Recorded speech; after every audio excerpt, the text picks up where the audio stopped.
சொந்தங்களுக்கு வணக்கம். இன்றைய பதிவில் நம்ம என்ன பார்க்க போறோம் அப்படின்னா, ஆன்மீக பதிவு தான் பார்க்க போறோம்.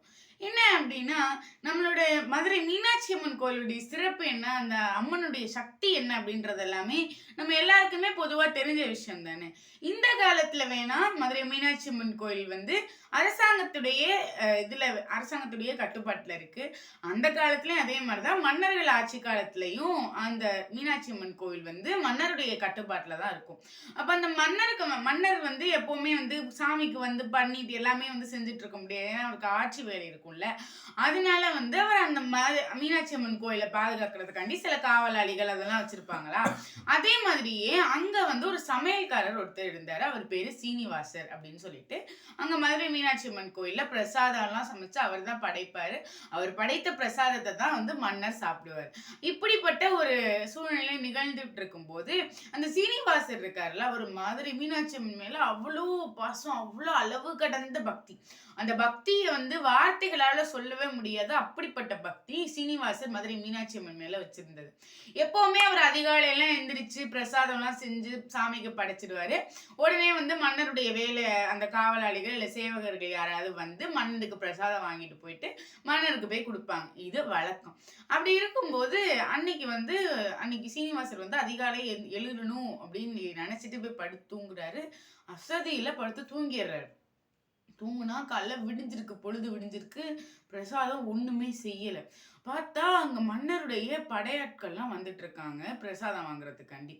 என்ன பண்றதுன்னே தெரியல அவருக்கு. ஐயையோ, இவங்க படையாட்கள் வராங்க, இங்க நம்ம ஒரு பிரசாதம் செய்யல, வந்தா மன்னருக்கு பிரசாதம் தான் வேலையே கேட்பாங்க, நம்ம என்ன பண்றது, அம்மா நீ என்னை இப்படி தவிக்க விட்டுட்டியே அப்படின்னு சொல்லிட்டு மதுரை மீனாட்சி அம்மன் கோயிலோட அந்த கருவறையை நோக்கி ஓடுறாரு. ஓடி பார்த்தா அங்க எல்லா பிரசாதமும் சமைச்சு அவங்களே படைக்கப்பட்டிருக்கு. படைக்கப்பட்டது மட்டும் இல்லாம இவருக்கு என்னன்னா ஆச்சரியம், என்னடா அது நம்ம எந்திரிச்சு சமைக்கல, நம்மளை விட யாருமே மதுரை மீனாட்சி அம்மன் கோயிலுக்கு சமைக்கிறதும் கிடையாது, யாரா சமைச்சது அப்படின்னு இவர் யோசிச்சுட்டு இருக்காரு. அந்த படையாட்கள்லாம் வந்துடுறாங்க, மன்னருக்கு உணவாக வந்தவங்க எல்லாம். பிரசாதம் எங்க அப்படின்னு சொல்லி இவர்கிட்ட கேட்கிறாங்க. இந்தாங்க அப்படின்னு சொல்லி பிரசாதத்தை எடுத்து கொடுக்குறாரு. அப்படி கொடுக்கும்போது சாமியை பாக்குறாரு. சாமி மூக்குத்திய காணும். இவருக்கு அழுக. உடனே எல்லாம் வந்து அந்த படையாட்கள்லாம் நீ தானே எடுத்த அப்படின்னு பழிய சுமத்த ஆரம்பிச்சிடுறாங்க. இவருக்கால யோசிச்சே பார்க்க முடியல. அவர் சொல்றாரு, ஐயா நான் பிரசாதம் இன்னைக்கு சமைக்கல, யார் சமைச்சாங்கன்னு எனக்கு தெரியல, நான் அசதியில தூங்கிட்டேன், ஆனா என்ன நடந்துச்சுன்னு எனக்கு தெரியல அப்படின்னு சொல்லிட்டு அவர் அழுறாரு. அழுகும்போது ஒரு அசரீரி சத்தம் கேக்குது. என்ன அப்படின்னா, பக்தா நீ அழுகாத, உனக்கு நீ இன்னைக்கு தூங்குறத நான் பார்த்தேன், ரொம்ப அசதியில தூங்கிட்டு இருந்தியா, சரி உன்னை எழுப்ப வேணாமேன்னு சொல்லிட்டு மன்னருடைய படையாட்கள்லாம் வந்தா உன்கிட்ட பிரசாதம் கேட்பாங்க, நீ தூங்கிட்டன்னா நீ எப்படி எந்திரிச்சு விடுன்னு சமைச்சு எனக்கு வைக்கிறதுக்கு லேட் ஆயிடும், அதனாலதான் நானே வந்து எந்திரிச்சு சமைக்கிறது கட்டில போய் சமைச்சேன், எனக்கான பிரசாதத்தை நானே சமைச்சுக்கிட்டேன், அப்ப எனக்கு வெளிச்சம் பத்தல, அதனால வந்து என் மூக்குத்தியை கழட்டி அந்த சமையலறையில தொங்க விட்டுட்டு அந்த வெளிச்சத்துல சமைச்சேன்ப்பா, அதனால அந்த மூக்குத்தியை எடுக்க மறந்துட்டேன், அங்கேயே தொங்க விட்டு வந்துட்டேன், அங்க போய் பாருங்க இருக்கும் அப்படின்னு அந்த அசிரீதி குரல் சொல்லுது. உடனே போயிட்டு ஓடுறாங்க அந்த படையாட்கள், சீனிவாசர் சமையல்காரர் எல்லாம் ஓடுறாங்க. ஓடி போய் பார்த்தா அதே மாதிரியே எங்க மூக்குத்தி தொங்கிட்டு இருக்கு.